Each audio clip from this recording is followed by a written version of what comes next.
ఆంధ్రప్రదేశ్ రాజకీయాల్లో ఒక సంచలనాత్మక పరిణామం రాష్ట్ర వ్యాప్తంగా చర్చనీయాంశంగా మారింది. మాజీ మంత్రి వైసీపీ సీనియర్ నాయకుడు గుడివాడ అమర్నాథ్కు ఆంధ్రప్రదేశ్ మహిళా కమిషన్ నోటీసులు జారీ చేయడం హాట్ టాపిక్గా నిలిచింది.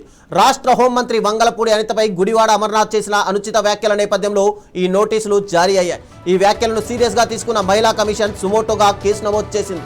కమిషన్ ఎదుట 24వ తేదీన హాజరు కావాలని గుడివాడ అమర్నాథ్ను ఆదేశించింది. ఈ పరిణామం రాజకీయ వర్గాల్లో పెద్ద దుమారాన్ని రేపుతోంది.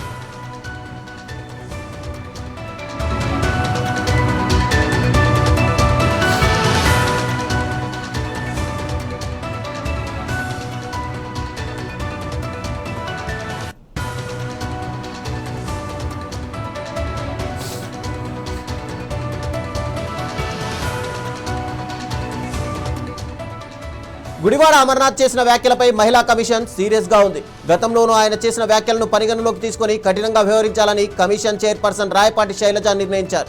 మహిళల భద్రత, గౌరవం విషయంలో రాజీ పడబోమని స్పష్టం చేశారు. ఈ నేపథ్యంలో అమర్నాథ్ తన వ్యాఖ్యలకు సంబంధించిన వివరణ, దానికి సంబంధించిన ఆధారాలను కమిషన్కు సమర్పించాలని ఆదేశించారు. ఈ ఆదేశాలను పాటించకపోతే కమిషన్ వద్ద ఉన్న ఫిర్యాదులు, వీడియో క్లిప్పింగ్ల ఆధారంగా తదుపరి చర్యలు తీసుకుంటామని మహిళా కమిషన్ హెచ్చరించింది. ఇది అమర్నాథ్కు ఒక తీవ్రమైన హెచ్చరిక అనే చెప్పాలి.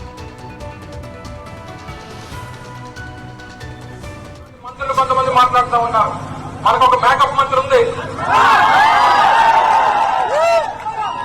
మీ అందరూ ఎవరికి చెప్పాల్సి సరిగ్గా ఇటువంటి ఎండలో తీసుకెళ్తే కేజీ బయటపడుతుంది. కేజీ పుట్టి పెట్టవచ్చు, మనం వాళ్ళకు పుట్టి పెట్టవచ్చు.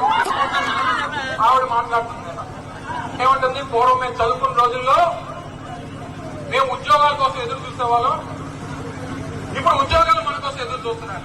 ఏ ఉద్యోగం అమ్మా? నువ్వు చేసినటువంటి ఉద్యోగం ఏంటి చెప్పు, మాకు చెప్పు. నువ్వు చేసిన ఉద్యోగాలు మా వాళ్ళు చేయలేరులే, మా వాళ్ళకి చేత కాదు. మా ఊర్లో మైకి అంతకన్నా చేత. నువ్వు వచ్చి మాటలు మాట్లాడతావు. ఒక్కసారి పదవి వస్తే నేను వదిలేసినటువంటి బుల్లెట్ ప్రూఫ్ కారు వదిలి తిరుగుతున్నావు నువ్వు. నేను వాడి వదిలేసినటువంటి నా బుల్లెట్ ప్రూఫ్ కారు నువ్వు వాడుతూ నా గురించి మాట్లాడుతున్నావు.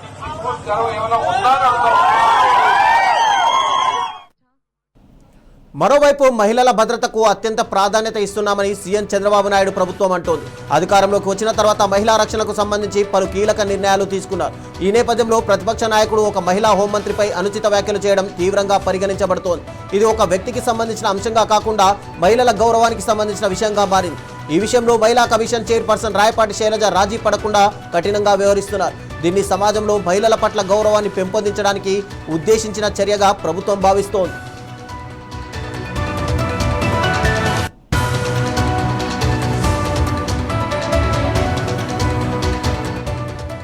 మహిళా కమిషన్ నోటీసుల నేపథ్యంలో గుడివాడ అమర్నాథ్ పై ఎలాంటి చర్యలు తీసుకుంటారన్నది ఇప్పుడు కీలకంగా మారింది. ఆయన కమిషన్ ముందు హాజరై తన వాదనను వినిపిస్తారా లేదా అనేది ఆసక్తికరంగా మారింది. ఇప్పటికే దీనిపై అధికార ప్రతిపక్ష పార్టీల మధ్య మాటల యుద్ధం మొదలైంది. ఈ వ్యవహారంపై వైసీపీ నాయకులు తమ పార్టీ వైఖరిని స్పష్టం చేయాల్సి ఉంది. రాష్ట్రంలో రానున్న రోజుల్లో ఈ అంశం మరింత రాజకీయ వేడిని రాజేయడం ఖాయంగా కనిపిస్తోంది. స్థానికంగా ప్రజల నుంచి కూడా ఈ వ్యాఖ్యలపై భిన్నాభిప్రాయాలు వ్యక్తమవుతున్నాయి.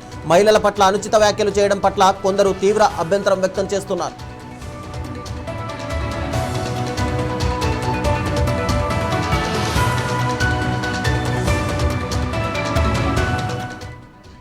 కొత్త చట్టాల ప్రకారం మహిళలపై అనుచిత వ్యాఖ్యలు చేయడం, వారి గౌరవానికి భంగం కలిగించడం వంటివి తీవ్రమైన నేరాలుగా పరిగణించబడతాయి. మహిళా కమిషన్ తన విచారణలో ఈ కొత్త చట్టాలను కూడా పరిగణలోకి తీసుకునే అవకాశం కనిపిస్తోంది.